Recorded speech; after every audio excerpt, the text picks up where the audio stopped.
The Raven by Edgar Allan Poe, narrated by Bailey Maloney. Once upon a midnight dreary, while I pondered weak and weary over many a quaint and curious volume of forgotten lore, while I nodded, nearly napping, suddenly there came a tapping, as of someone gently rapping at my chamber door. "'Tis some visitor," I muttered, tapping at my chamber door. Only this and nothing more. Distinctly I remember it was in the bleak December, and each separate dying ember wrought its ghost upon the floor. Eagerly I wished the morrow, vainly I had sought to borrow from my book surcease of sorrow, sorrow for the lost Lenore, for the rare and radiant maiden whom the angels named Lenore, nameless here forevermore. And the silken, sad, uncertain rustling of each purple curtain thrilled me, filled me with fantastic terrors never felt before, so that now, to still the beating of my heart, I stood repeating, "'Tis some visitor entreating entrance at my chamber door, some late visitor entreating entrance at my chamber door. This it is, and nothing more." Presently my soul grew stronger, hesitating then no longer.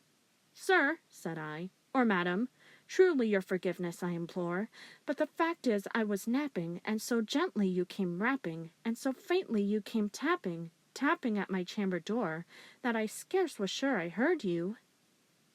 Here I opened wide the door. Darkness there, and nothing more. Deep into that darkness peering, long I stood there wondering, fearing, doubting, dreaming dreams no mortals ever dared to dream before. But the silence was unbroken, and the stillness gave no token, and the only word there spoken was the whispered word, "Lenore." This I whispered, and an echo murmured back the word, "Lenore." Merely this, and nothing more. Back into the chamber turning, all my soul within me burning, soon again I heard a tapping, somewhat louder than before. "Surely," said I, "surely that this something at my window lattice. Let me see, then, what the ret is, and let this mystery explore. Let my heart be still a moment, and this mystery explore. 'Tis the wind, and nothing more." Open here I flung the shutter, when with many a flirt and flutter, in there stepped a stately raven of the saintly days of yore.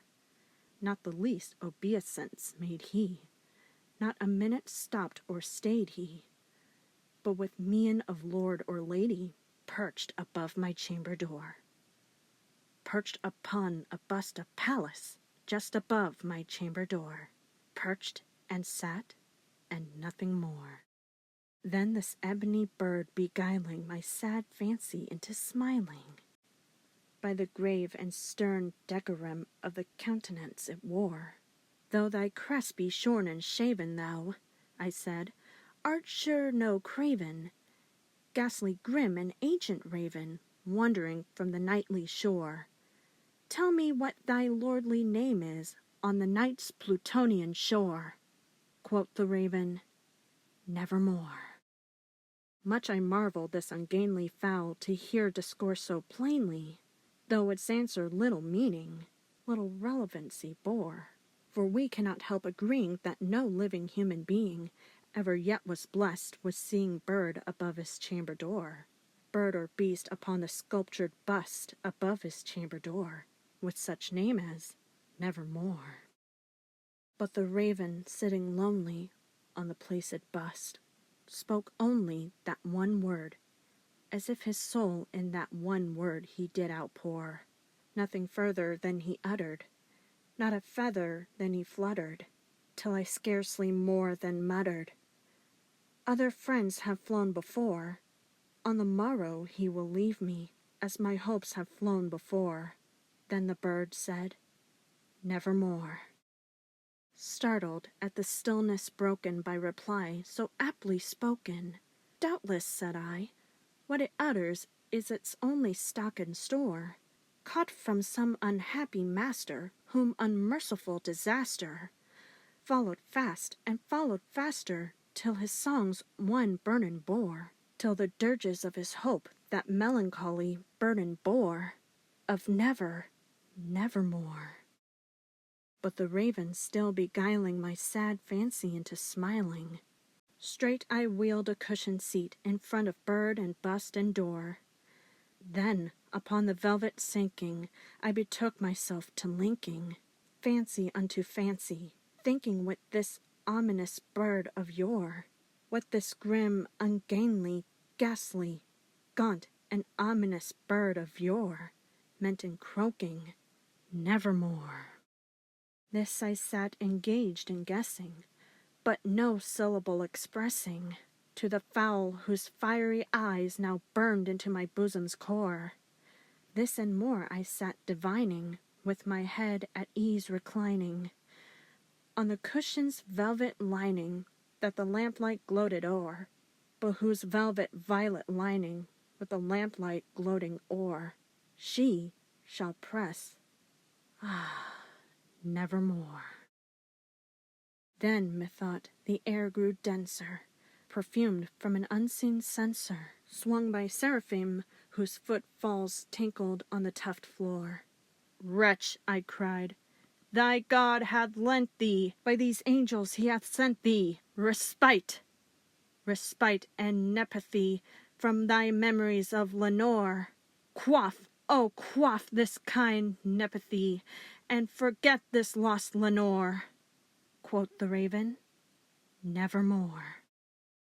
Prophet, said I, thing of evil, prophet still, if bird or devil, whether tempter sent, or whether tempest tossed thee here ashore, desolate yet all undaunted, on this desert land enchanted, on this home by horror haunted, tell me truly, I implore, is there balm in Gilead?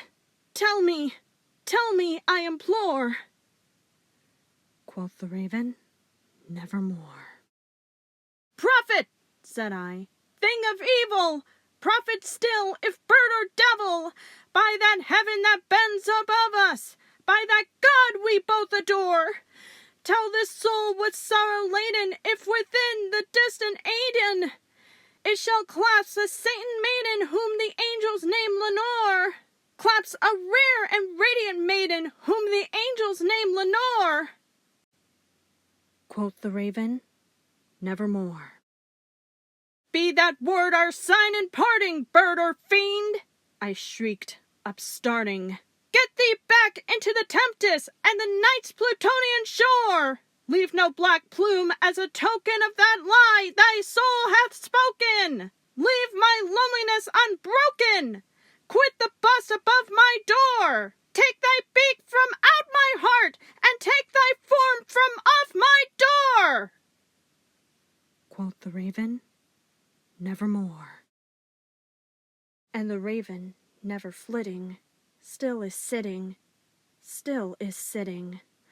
on the pallid bust of Pallas just above my chamber door, and his eyes have all the seeming of a demon's that is dreaming, and the lamplight o'er him streaming throws his shadow on the floor, and my soul from out that shadow that lies floating on the floor shall be lifted nevermore. This has been The Raven by Edgar Allan Poe, narrated by Bailey Maloney.